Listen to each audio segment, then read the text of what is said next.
नमस्कार, sunrise news देख रहे हैं आप। आपके साथ मैं हूं उज्जवल मिश्रा।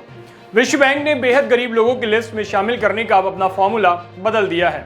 साल 2022 से अब परचेसिंग पावर पैरिटी के आधार पर रोजाना $2.15 यानी 166 रुपए प्रतिदिन से कम कमाने वाले लोगों को अब बेहद गरीब की श्रेणी में रखा जाएगा। आपको बता दें कि विश्व बैंक की नई गरीबी रेखा 2017 की कीमतों पर आधारित थी। इससे पहले $1.90 यानी 147 रुपए प्रतिदिन से कम कमाने वालों को बेहद गरीब माना जाता था। अभी तक चल रहा पुराना फॉर्मूला 2015 की कीमतों पर आधारित था। आपको ये सुनकर हैरानी होगी कि इस नए मानक के अमल में आने के बाद बेहद गरीब लोगों की संख्या में 0.2% की गिरावट आई है। अब विश्व बैंक की गरीबी रेखा से नीचे गुजर बसर करने वाली आबादी का हिस्सा 9.1% है। संख्या के लिहाज से बात करें तो बेहद गरीब लोगों की संख्या में नए फॉर्मूले के कारण 1.5 करोड़ की कमी आई है।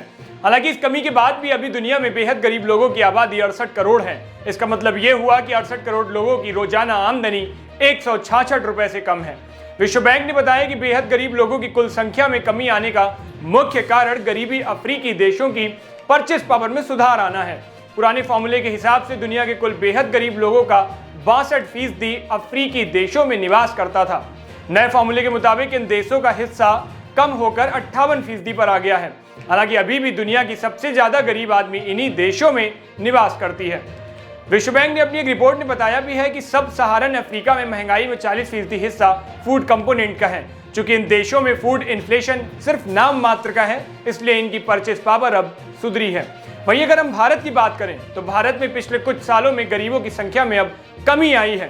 साल 2011 से 2019 के दौरान गरीबी रेखा के नीचे लोगों की संख्या 12.3% कम हुई है। भारत में गरीबों की संख्या कम होने का मुख्य कारण ग्रामीण इलाकों में गरीबी कम होना है। ग्रामीण भारत में बेहद गरीब लोगों की संख्या इस दौरान अब आधी हो गई है और 10.2% पर आ गई है। हालांकि कोविड महामारी ने गरीबी के खिलाफ विश्व की लड़ाई पर काफी बुरा असर डाला था। कई रिपोर्ट्स बताती हैं कि महामारी ने भारत समेत दुनिया भर में करोड़ों ऐसे लोगों को गरीबी रेखा के दायरे में धकेल दिया था, जो बीते सालों के प्रयासों से बेहद गरीबी के दायरे से बाहर निकल पाने में अब सफल हुए थे। इनके अलावा मध्यम वर्ग के भी करोड़ों लोग महामारी के कारण बेहद गरीब हो गए हैं। तो फिलहाल हमारी इस रिपोर्ट में इतना ही। आपको इस रिपोर्ट पर क्या राय है हमें कमेंट सेक्शन में जरूर बताइएगा। बाकी की ऐसी खबरों के लिए सनराइज न्यूज को देखते रहिए। शुक्रिया।